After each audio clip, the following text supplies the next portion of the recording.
वो है सीपी के लेवल का ब्लड के अंदर बढ़ जाना। सीपी के क्रिएटाइन फॉस्फोकाइनेस जो है एक एंजाइम होता है, और ये जो है ब्लड में जो इसकी नॉर्मल रेंज होती है वो 170, 170 या 180 के नीचे रहनी चाहिए। उससे ऊपर अगर इसका लेवल 200 से ऊपर अगर लेवल जाता है तो इसका मतलब आपके मसल्स में किसी तरह की इंजरी या किसी तरह का डैमेज है, जिससे आपका जो सीपी के लेवल है वो बढ़ रहा है। और मस्कुलर डिस्ट्रॉफी में यही होता है, क्योंकि जो मसल्स होती हैं वो वीक होती हैं, डैमेज होने लगती हैं, और उसकी वजह से जो ये एंजाइम होता है इसका लेवल बढ़ता है और ये ब्लड में जाके मिक्स होता है, जिससे ब्लड के अंदर इसका लेवल बढ़ जाता है। अब इसको हम किस तरह से कम करें और इसको नॉर्मल कंडीशन में लेके आएं, ये बहुत ही ज़रूरी है। क्योंकि जितना ज़्यादा मस्कुलर डिस्ट्रॉफी में होता क्या है, जो डीएमडी के पेशेंट्स होते हैं खास तौर से, उसमें 250 से 300 गुना तक जो है ये सीपी के लेवल बढ़ जाता है और मांसपेशी बहुत ज़्यादा कमज़ोर हो जाती हैं। तो मस्कुलर डिस्ट्रॉफी जिनको है या किसी दूसरी वजह से भी अगर सीपी के लेवल जो है बढ़ा हुआ है, तो उसको बहुत ही अच्छी तरह से, बहुत ही आसानी से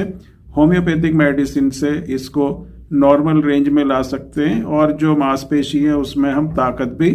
प्रोवाइड कर सकते हैं। तो उसके लिए जो होम्योपैथिक मेडिसिन होती हैं और जो मेडिसिन दी जाती हैं वो बहुत ही इफेक्टिव हैं। आज इस वीडियो में हम एक आपको रिपोर्ट शेयर कर रहे हैं जो कि पेशेंट्स हैं हमारे, और ये एक बच्चा है जिसमें आप देखेंगे कि इसका अगर आप सीपी के लेवल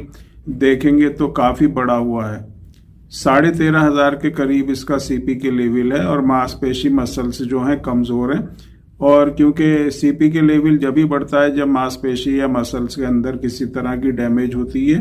टूट फूट होती है, और ख़ास तौर से डीएमडी में जो लेवल होता है बहुत ज़्यादा बढ़ जाता है। तो इस बच्चे का आप देखेंगे कि जो सीपी के लेवल है वो 13,460 या इतना कुछ है, और आप देखेंगे कि ये जो लेवल होता है ये काफ़ी बड़ा हुआ माना जाता है। मसल्स जो हैं वीक हो जाती हैं, लेकिन इसी का अगर आप कुछ टाइम के बाद, ट्रीटमेंट लेने के बाद अगर आप सीपी के देखेंगे तो इसमें सीपी के जो है अब 115 तक आ चुका है, जो नॉर्मल रेंज में है। और सीपी के लेवल का नॉर्मल रेंज में आने का मतलब होता है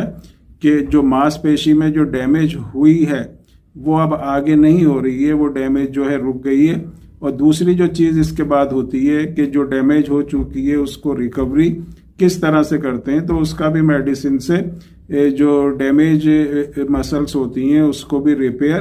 किया जाता है। तो ये एक रिपोर्ट शेयर की गई है उन लोगों को मोटिवेट करने के लिए जो ये मानते हैं कि सीपी के अगर बढ़ जाए तो वो फिर कम नहीं होता, और मांसपेशी में जो कमज़ोरी हो जाती है वो फिर उसके अंदर ताकत नहीं आती, मसल्स में स्ट्रेंथ नहीं आती, मायूस हो जाते हैं और किसी तरह का इलाज करने से भी वो बचते हैं। तो इस रिपोर्ट को देख के आपको भी ये अंदाज़ा होगा कि जो सीपी के लेवल बहुत ज़्यादा बढ़ जाता है मस्कुलर डिस्ट्रॉफी में, उसको हम नॉर्मल रेंज में ला सकते हैं और अपनी मांसपेशी को ठीक कर सकते हैं। उसकी आगे डैमेज जो है, उसकी आगे जो टूट फूट है उसको रोक सकते हैं, और मस्कुलर डिस्ट्रॉफी को हम बहुत हद तक कंट्रोल कर सकते हैं और कंडीशन में इम्प्रूवमेंट कर सकते हैं। तो ये जो है इस तरह से आप अगर किसी को मस्कुलर डिस्ट्रॉफी की प्रॉब्लम है, चाहे वो डीएमडी है,